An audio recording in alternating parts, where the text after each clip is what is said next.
Oh, hi, everybody. Just want to make sure when I move my screen like this, am I blocking the presentation as I see on my screen, or am I not? No, you're good. Oh, okay. All right. Yeah. Well, I'm So, ready to so be hi introduced. guys. Good morning. My name is Chelsea, and I am with stemCONNECT. And what we do is we find really cool industry experts, and we connect them to you guys so that you guys can ask them real world problems. And the great thing about this program is so you guys get an inside look on what your expert does today, and maybe one day you guys can grow up and you guys want to do this too. So what we're going to do is he's going to do a little introduction. He's going to tell you about himself, what his job is. Then we're going to let you guys actually open it up and ask questions. So whenever you guys are ready and he's done doing his presentation, you guys just go ahead and raise your hand, and your teacher can help to kind of mediate so that we make sure everybody's answers get, questions get answered. So just remember that we can see you and you can see us. So we always just ask that everybody use their manners. And if you have any other questions before he's done, like I said, just raise your hand and we'll go ahead and get to those, okay? So I'm going to go and introduce you guys. This is Mr. Thomas Colhane, and he is actually out at UCF. So he's going to talk to you guys all about weather and climate today. So Thomas, it is all you. Well, thank you. And about how long should I go before questions, just so I can keep You can go about time? 10-15 minutes if you want. Okay, okay. Sound good? So it's very, yeah, great. Great to see you guys. I'm the director of the Climate Mitigation and Adaptation Concentration at Patel College of Global Sustainability, where students come from all over the world. And we have a lot of people who've come from the Middle East and from Nigeria and other parts of Africa, from Central and South America, and of course from right here in sunny Florida, looking for solutions to draw down the carbon that human beings, that's us, have put into the atmosphere that are causing major disruptions to the atmospheric systems and, of course, then to the life support systems that depend on it. And we're very optimistic and hopeful because we've got a bunch of solutions that we've been working with National Geographic to get to our students and to get around the world. And a lot of it involves reviving the domestic dragon. So I'd like to talk to you a little bit about what we think is the keystone solution for making sure that our climate normalizes and gets back into a more predictable and livable regime. We know that there's going to be a lot of trouble up ahead as the atmosphere tries to balance. But if we can get that carbon out, then, and that carbon includes carbon dioxide, it includes methane, CH4, it includes also nitrous oxides, believe it or not, that don't have any carbon, that are the result of a lot of human activity, particularly agriculture. And then it involves a lot of the deforestation and the destruction of coral reefs and mangrove forests and swamplands, then soils that used to bring the carbon down whenever it would get out of balance. So we're talking about a planet that has been adjusting its carbon levels, of course, since the beginning. And during what we have known as the Holocene epoch, that's the time that we have progressed since the first Neanderthal and previous to that, hominids like us have thrived and flourished, and our civilizations grew at a time when the carbon levels were anywhere between 280 parts per million and about 300, 310 parts per million. And now we're way over 400 parts per million, which means that carbon's going up into the atmosphere faster than the plants, the algae, the other microorganisms can pull it out. See, so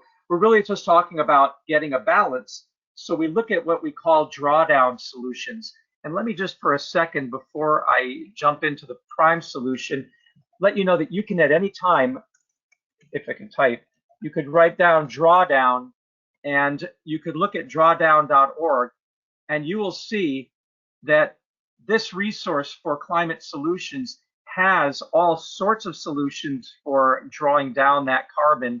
And the ones that I like best, solutions by rank, it turns out that the leading scientists and policymakers and engineers have figured out what the top ones are. And the biggest one is refrigerant management, as you can see here, then wind turbines in terms of cost to implement and the amount of carbon it'll draw down. And then there's number 3, reduced food waste. And it turns out that if food waste was a country, it would be the largest emitter of greenhouse gases after the United States and China. It's that much in terms of carbon dioxide and methane. And yet this is the one that you in your classrooms all control. You in your homes, in your schools, in your communities, all of us can eliminate food waste. And so since it's ranked number 3 of all those solutions that need to be done, we're using that one as the chief one that we can get behind, along with education. Of course, educating girls is number 6, and family planning is number 7, and solar farms, rooftop solar, if you can do it. And we're doing it here where I live. We're completely off the grid. We use solar for all of our electricity. But then if you look down here to solution number 30, methane digesters large is one of the top solutions for drawing down that carbon. And there's another solution here, which is number 64, methane digesters small. And, and it's a way of reducing that. So this is what I wanted to focus on here. If you look at where I'm right now speaking to you from this RV, and you can see that Newsweek did a piece on us a little while back, said exploring the end of life, as we know it, are you prepared? Off grid. And it talked about how, it talked about how when I was in the favelas or slums of Brazil, I was harnessing the power of human waste to survive. Now, by human waste, they thought I meant poo. And so it says National Geographic Explorer T.H. Culhane talks about harnessing the power of poo. Break down your take on trash and poop. But what it didn't talk about is that mostly, although we use the poo as a source of microbes and energy, mostly what we're doing is using food waste to grow our plants. But we also do use the poo. And hold on a second here. You can see here my wife over here and one of our students building what's known as a hugel culture to take the toilet waste and the shower waste and the water from our dishwasher and washing machine and growing the wonderful plants with it as we live in this RV. But here it shows one of our students at my house here in the RV, off-grid, cooking on this beautiful methane flame, so we don't have to use any propane, any fossil fuels, or any electricity. And that's because all of our organic waste goes into a biodigester. And I'll give you just a brief look at my history here. Back in 1999 to 2003, I went off grid in the city of Los Angeles with self-installed solar panels and water recycling systems that I put on the roof of my apartment, running my electric guitar for the rock band, had a bicycle generator to generate electricity every time I pedaled, built an electric car with my students. There's my students when I was teaching high school. There's me building an electric car, water purification, rooftop gardening, self-made solar hot water systems that we and our students built on the roof. And so that was pretty easy to do. And then, let me see if I can, there we go. Then I moved to Cairo, and in Cairo, Egypt, with the local people, built this solar hot water system and many more like it on rooftops, and then these biodigesters. And here's the basic biodigester back in 2010 that we learned in India, where you take a tank of water and another tank of water, cut the tops off, turn a tank of water upside down, fill it with poo. Yes, poo, any animal poo, dog poo, human poo, chicken poo, cow poo, horse poo. Let it ferment, and then it fills up this barrel with gas, which then goes to the kitchen and then provides a liquid fertilizer for rooftop gardening. It turned out to be so simple that I went to Germany where I lived, built one on my porch. There it is collecting the gas, there it is producing the gas, and then cooked every day, all year round on the methane that was produced. I, of course, had to keep it warm in the winter, so I had the toilet connected to this one. I had the food grinder, the incinerator, garbage disposal connected to this tank, put it in the greenhouse, built a solar hot water system, stored the gas in a little balloon, and then was able to cook on it.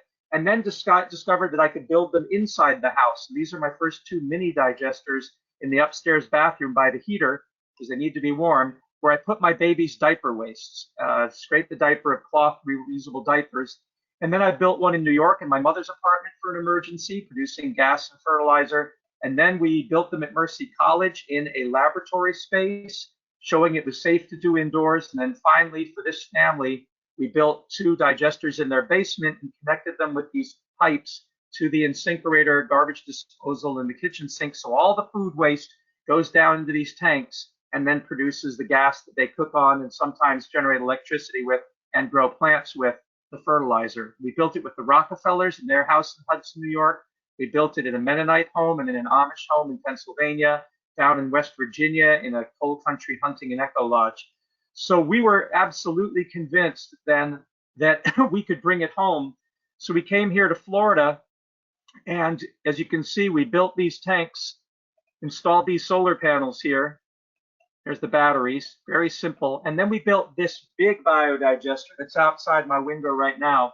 And this one takes a barrel of food waste. See this blue barrel over here? We can take a barrel of food waste from the local restaurants and fill these Walmart mattresses with biomethane. And we use it to run electricity generators sometimes. We every day use it for cooking. We use it for heating our shower water, so we don't have to use any fossil fuels. And then the fertilizer goes into the tower garden because you don't need any soil at all when you have food waste-based biodigesters, and we grow our healthy food without any soil. And then we get this incredible, clean, no smoke, no poison blue flame, which you can see my wife cooking the bacon on.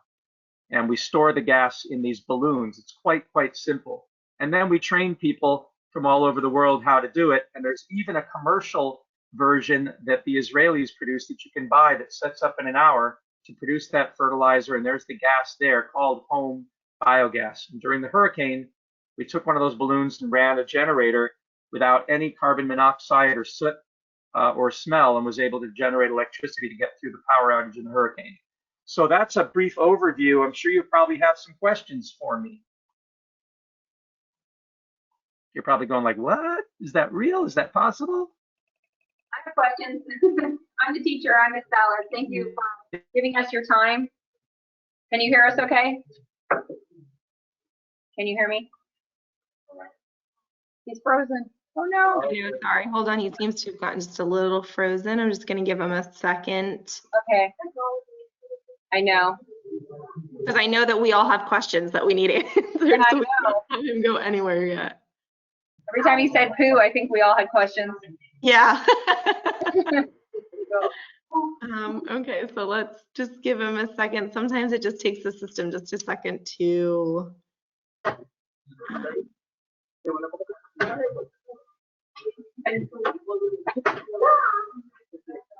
me see if I can. I think he's running off of his hotspot. Yeah. All right, so he is just offline real quick. I bet he's going to try to reconnect. Okay. Okay, don't put that one off. Caden, that's probably not a good idea. Oh.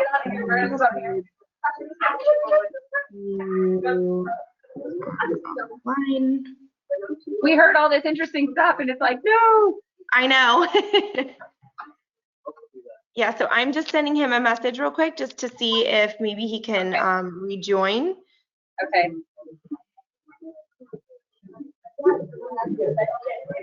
That was extremely interesting. Oh, hold on. Hi. Mr. Colhane? Hey.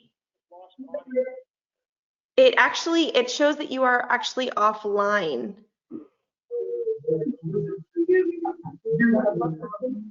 Yes, yep, and then you froze, and we're all on the edge of our seat because we have a lot of questions for you. So if you want, just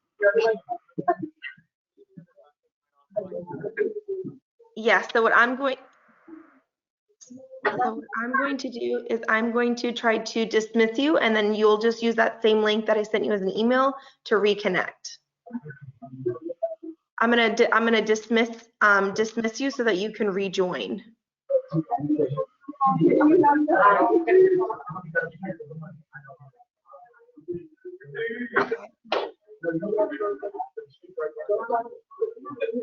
Okay, perfect. That's okay.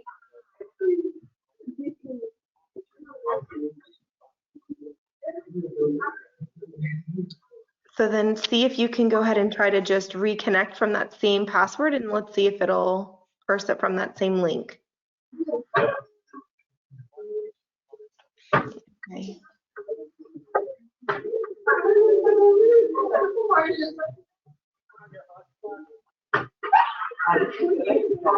Okay, let's not play so hard.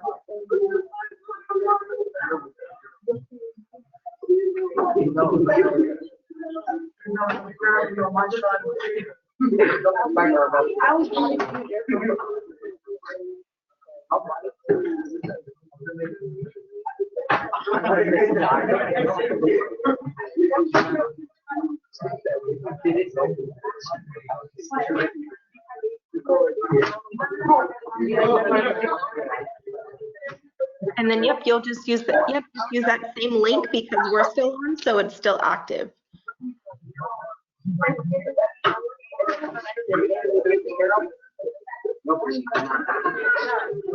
Perfect. So it should just be just a second.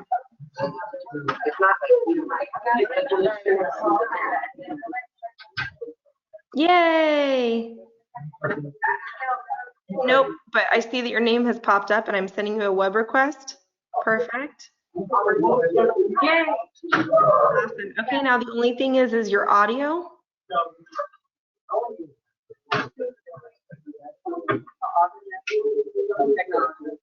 So then, yeah.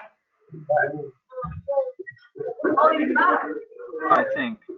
Okay. Perfect. Can we stay on though, Chelsea? Just Yep, they're still on. Yep, we're all, nope, you're good. You can hang that one up. okay. Okay. Very good. All right, so we have a lot of questions for you and we are ready. So Ms. Pollard, whenever you guys are ready, feel free. Okay. Okay. Can you hear us now? I can. Yes, indeed. Okay, hi, I'm Mrs. Ballard. Thank you for being here for us.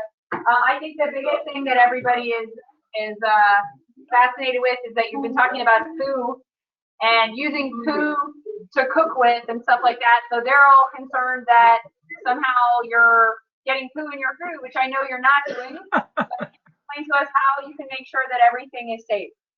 Okay, so can you see the latest slide? Because I think you're on another slide right now. We can see like a hydroponic garden and your Walmart mattresses. Oh yeah, no, it should say reviving the domestic dragon. So let me see. How do we share webcam? How do we make? I can try to get it so that you're not sharing. Let me try to reset it to you, and it might update. Yeah, show my screen. How about now? Now we can see it. There you go. Okay, so it's reviving the domestic dragon, right?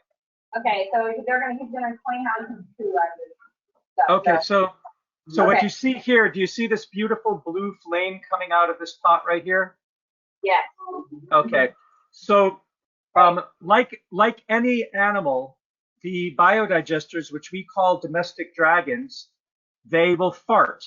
And those farts can be stored in balloons like this one here. We call it dragon husbandry, the domestic dragon. And fart gas is methane. It's the same methane that you find in fossil fuels when you frack, but it's not fossil derived. All animals produce methane, and so do swamplands, and so do rice paddies, so do the lakes and duck ponds. And those bubbles of gas are produced by either food waste or manure or decaying vegetation, and we're collecting the gas. And when we collect the gas that comes from this big tank here, and it collects in that mattress, it is just a gas, just like propane or methane or any vaporous gas. So it has the same chemical compounds. Carbon monoxide is gone, so it's really carbon dioxide and methane, which is CH4. And when we burn it, all we're getting is a blue flame. You're not getting any solids. You're not getting any liquids. You're not getting any particulate matter. You're just getting that beautiful blue flame, whether you're in Africa, where we were doing this, using a coffee can as the stove, so we didn't use firewood, or whether you're using a stove in your own kitchen to make your tea and to make your eggs. It's just the same gas. So think of the gas as just something that comes out of the dragon. The liquid part that we use to grow the food is like the dragon's pee. It's just liquid fertilizer, the same fertilizer you get from compost. If you ever have compost tea, if you've ever made a compost bin, if you have a worm bin to use worms to break down food, there's just a liquid, and it's just liquid fertilizer. So you're not getting any poo at all. As you can see, you feed the food waste in one side of the digester, and then you get gas out one side and you get liquid fertilizer out the other. And we use the liquid fertilizer to grow these plants. I hope, does that help at all? It's when you study.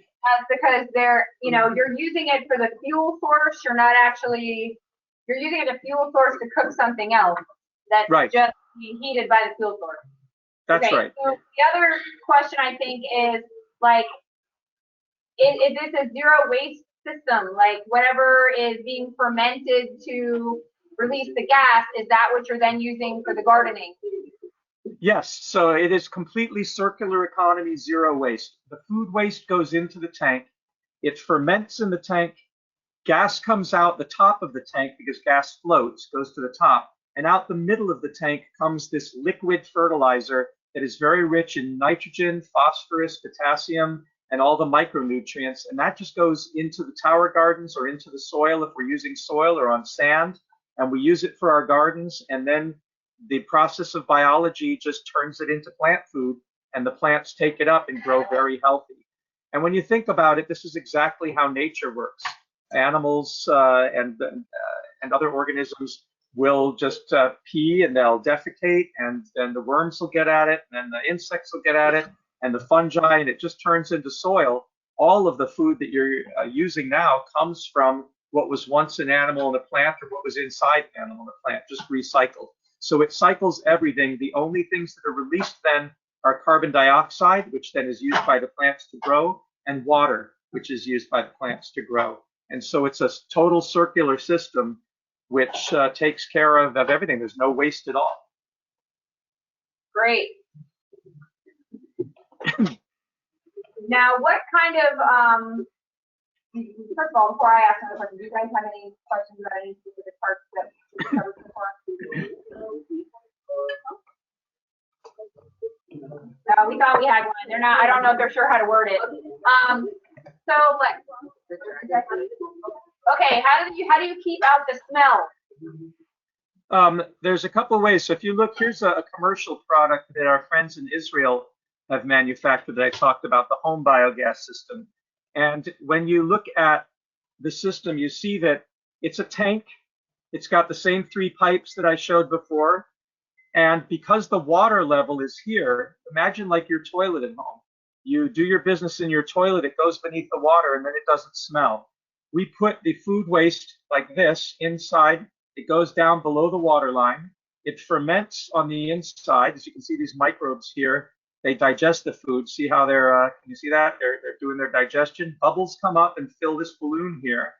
And then the fertilizer comes up and over and out. And by the time it's digested, there is no bad smell. So the gas doesn't have I mean, you can smell the gas if it's not burned, but it smells like natural gas. And you can smell the fertilizer when it comes out. It smells like fertilizer. And only if you stuck your nose down under the water line would you smell the rotting food. So that's the reason there's no smell. It's just the biological action eliminates all the big molecules that indicate that there's still a lot of energy. And you get this incredible liquid fertilizer when you do that. So in this one here, it's a great little system that people are using all over. And then the cooking gas just goes into the home, and it comes in a box. So people are doing this all over the world now. How much does that cost? This costs about, I think they're selling them now for $600 or $700 with a stove. Sets up in an hour and a half. Where does it say get one of your own? Does it say the product? Because we don't sell them. We just they have a bio toilet where we just make our own out of IBC tanks. But this one here, oh, 720. There it is. Okay. It says we ship to the USA. So is this one of the products that Israel developed? We've got a bunch of them here in Florida, and there's a distributor down in Dunedin. Yeah, they do ship to Florida. They ship all over the United States and all over the world. So it's the easiest way to get in the game. The other thing you can do is we have a Facebook group called Solar Cities Biogas and Innoventors, and there's one of my students from South Central Los Angeles High School doing it. But if you go into this group, we build them out of these tanks, and you can see here school kids building their own. There's the biodigesters that we invented, and there's the gas being stored. So you can either buy them. Here's another one made out of another tank, or like these kids, you can build our model, which is this one here, these ones here, which we have at USF, or you can build them out of any water tank, because literally any tank of water that you can fill with manure and water the first day and seal and put 3 pipes will fart. That's just what these tanks do. And if you join the group, here's somebody making a little mini one for the classroom. Here's a guy, he's cooking on it in his room in Africa. There he goes. There's our one in New York in the basement. And this is the other day. There's the gas bag outside. This is in New York. And there's the food waste that they're using. So you can build them or you can buy them. It's that simple. We urge you to join the group because we. Yeah, they just asked if that's showing waste before or after. He froze. No, we lost him. I know. Hold on. I think he froze Well, again. we have about 3 minutes. You see how? Oh, there he is. There you are. He found you. Just to use in the basement, right? There's that one. I don't know if he knows that we, Mr. Culhane, you had froze for a second. So Miss Ballard said that they just have they have another question for you real quick. Yeah, go ahead. Mm-hmm. Well, we had a question about one picture you were showing. It looked like buckets full of stuff. They were wondering if that was waste or if it was before or what's left after kind of the process. So, right, that was before. All those buckets is waste. Okay. But what comes out afterward is a clear liquid that is it's just a sort of clear or brown liquid. Well, here's somebody carrying biogas from their village to their home to cook on it during a big balloon. Look at that. But no, it comes out fairly clear. It can be brownish in color or clear, the fertilizer. Mm-hmm. We have about 2 minutes, but I just have one kind of final question, and that's like with your home or your RV, can you completely support yourself on this system for power, or do you have to have anything else? There are times for our home when we do have to use something else. So 100% of our electricity in the spring and the summer and the fall, and 100% of our cooking and heating water comes from the biogas spring, summer, and fall. In the winter, we sometimes have to supplement with either propane or with electricity from the school. We live on school grounds of the Sustainability Education Center, and the whole property is solar, but we have our own solar system. So if there's a shortfall, we'll connect to the school and use their solar electricity, and then when the sun is shining well, we'll use ours. And if it's too cold to get the gas, or we don't have enough food to feed the dragon, then we will sometimes switch to propane. But I would say that overall the year, we are above 80% completely off the grid. Yeah. And food, I should say to you in closing, food in May, my wife and I lived for 3 weeks on nothing but the food that we grew here, although we also have free-range chickens that supplied our eggs, and we have tilapia fish that we grow with this, so we had some of our protein. But for 3 weeks, we only ate what we grew on the school property, and it's only the rest of the year that we don't have enough plants growing. So we have school kids coming from several high schools and middle schools, and we're planting out a much bigger garden. So we'll very soon, probably within the next 2 years, we could be 100% self-sufficient. That's wonderful. You can do it too. Yeah, so you never know, Miss Ballard, maybe for future sessions, if we are able to reconnect with him, he'll be able to tell you how the progress of how his garden and stuff is going, which would be really cool. Great. Yeah, thank you. So I know that it's right about time. I know that you guys have to leave the media. Is that correct? Change classes. So thank you very much. Awesome. Thank you guys so much for joining us. If you guys have any other questions, please let me know. Ms. Ballard, if you have any other future sessions, please just email me and I would be happy to do it for you. Mr. Culhane, thank you so much for joining. I feel like I learned an immense amount today. And you guys were awesome, and thank you for all your amazing questions. Thanks, guys. All right, bye, Practice at guys. home. You can Thank do it. Mr. Colleen, I will email you. Thank you so much for your time. Have a great day, okay? You're welcome. Thank you very much. All right, bye, Bye-bye. guys.